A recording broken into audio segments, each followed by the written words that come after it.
If you have over $200,000 sitting stagnant in your bank, retirement account, or home equity, then you're literally losing money. On this show, you learn how to get that money working for you consistently and conservatively. Learn to grow your nest egg with your host, Shawn Winslow. Let's dive in. Welcome back to another Finance Friday episode. I'm your host, Shawn Winslow, and this is the Multifamily Money Podcast. What is going on, everyone? Welcome back to another Finance Friday episode. You know the deal. Every Friday, we're coming at you with tips, tricks, strategies on how to get your money working for you harder and smarter, because we all know it's not what you make, but what you keep. And in today's world, we got a lot going on, especially this last week. So there's a few things I want to, dive into and go over. Obviously, the recent thing that happened that's really important to any, real estate investors world, or just anyone in general, someone that wants to buy a house, maybe do a refinance. And that's the fact that the Fed just raised the Fed funds rate again, and they did 75 basis points again. And obviously that's not great news for someone who wants to acquire. But as I always say, you date the rate and marry the house, or marry the property, whatever it happens to be, right? So you're only dating the rate. And as long as the numbers work, right? People back in the 80s paying, I know investors that, are paying 18% interest rates back then. They still made it work, right? It's all about, seller expectations and buyer expectations, along with what debt is kind of more aligning, right? And I think that's slowly starting to happen. I've seen more flexibility in the asking price, whereas, at the beginning of the year, it was like, no, this don't even think about submitting an offer that's under this, asking price. It's most likely going to trade a decent amount over. That's different now, right? I see like an initial whisper price coming out, and then, as conversations go on, they're like, yeah, we could probably see it, at this X number a door right now, which happens to be 10, 15% lower than what the original whisper price was. And I think we're going to see that continue to happen, because as we all know, debt, when you're buying real estate with debt, it's your biggest expense of the property by far, right? Especially if you're doing something 60, 70, 80% LTV, it's obviously your biggest expense. And so when the cost of that debt increases, that means the price has got to come down. Otherwise, it just doesn't make sense, especially if you're searching for some type of yield. But the reason I wanted to talk about this today is because there's been a lot of conversation about it, right? The 30-year mortgage rate in the U.S. is moved up to 6.3%, which is the highest level it's been since 2008. The S&P 500 is down 21% in the first 182 trading days of 2022, which is the fifth, worst start to year in history. We obviously haven't seen that since 2001, which was 23.7% negative return for the first 182 days. So it's even worse than 2008. So let's just jump into this. Like, what is going on, right? And we all know, we've seen it, that if we look at the average mortgage rates in the U.S. per decade, 70s was 8.9%, 80s 12.7%, 90s 8.1%, 2000s 6.3%, 10s 4.1%, and start off 2020s 3.5%, and now it's 6.3%. So we've seen a big jump, right? And what gets really scary is when you look at the monthly mortgage payment on the median home sale in the U.S., which has increased 45% over the last year, $1,678 per month to $2,442. And then if we look at it, over the 2 years since this really started to push, right? 30-year mortgage was 2.87% on average, and the U.S. average median home price was $405,000. Today, that 30-year again is 6.3%, and the average new home price is $547K. So that's that increases, one, it's $28,000 increase in down payment. So you got to have more capital going into it at the beginning. And then it increases your monthly payment by 101%. So over the last 2 years, it's more than doubled your average mortgage payment from $1,343 to $2,704 a month. So there obviously is an issue there, right? And Jerome Powell, when he did his conference, was talking about raising the rate 75 basis points. He said one of the biggest drivers of inflation has been the cost of shelter. And obviously, looking at those, those numbers, we can agree with them that has been a big increase, right? And then if you look at rents, markets up 20, 30% year over year, which is a huge increase. But I will say this, is that the reason that inflation has gone up? Or is it the fact that you pumped the economy with trillions of dollars in stimulus, and which inevitably leads to asset prices increasing when you do that?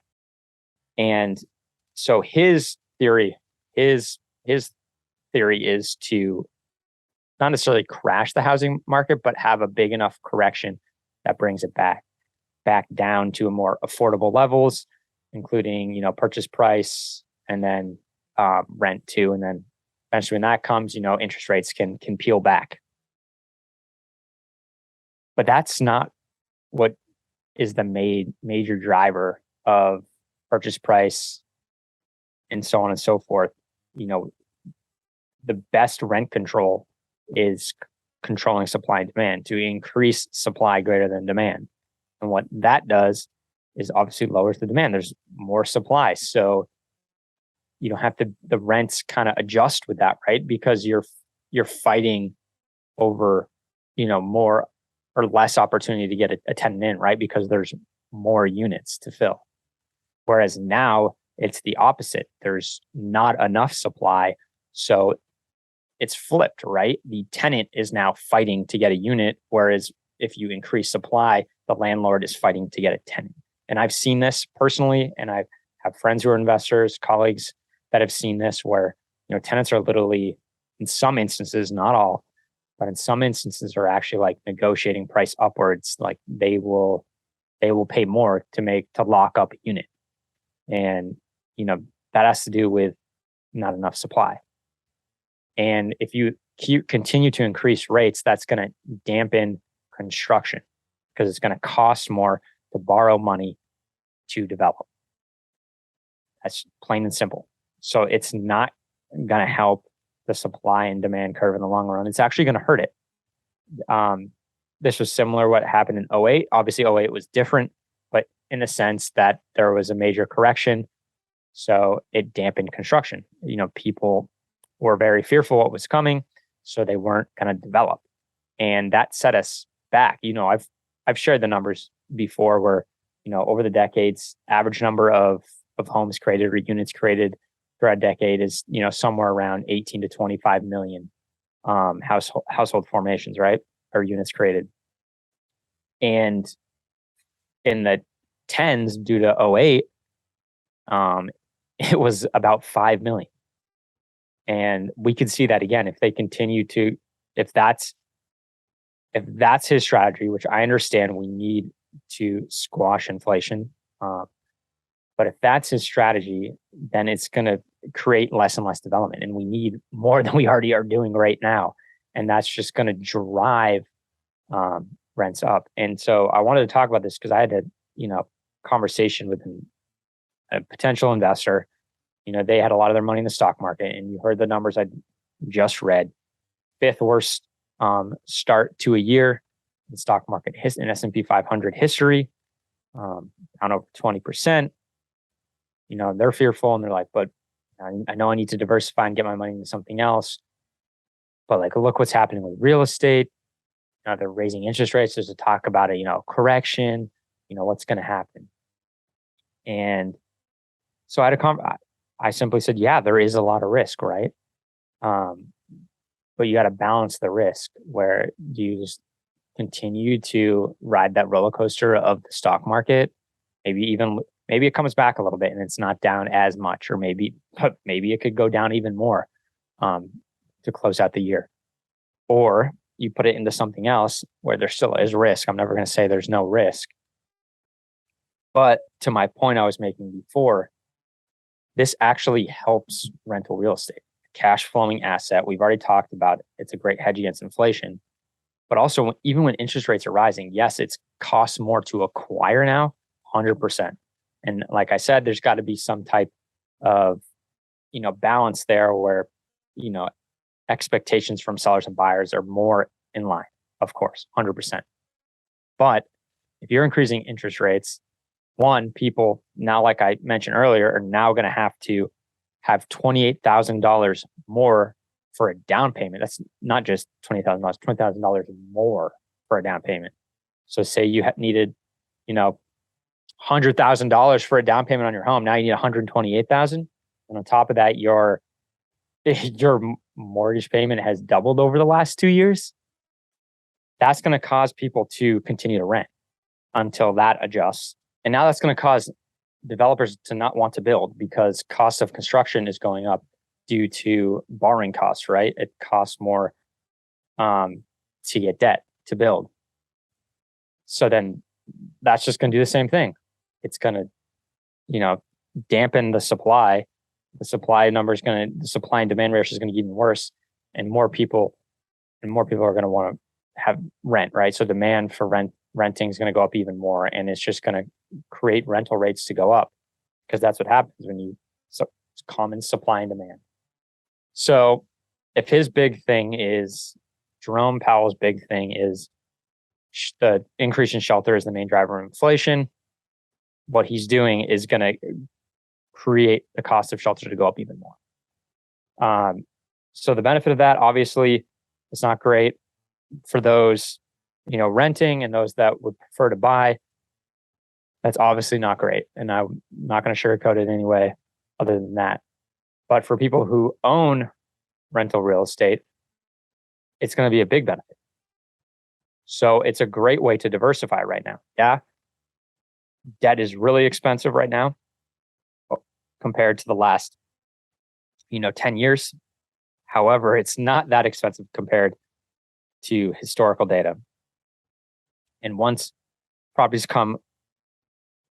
sellers become more in line with what's real, there's going to be a lot of great opportunities.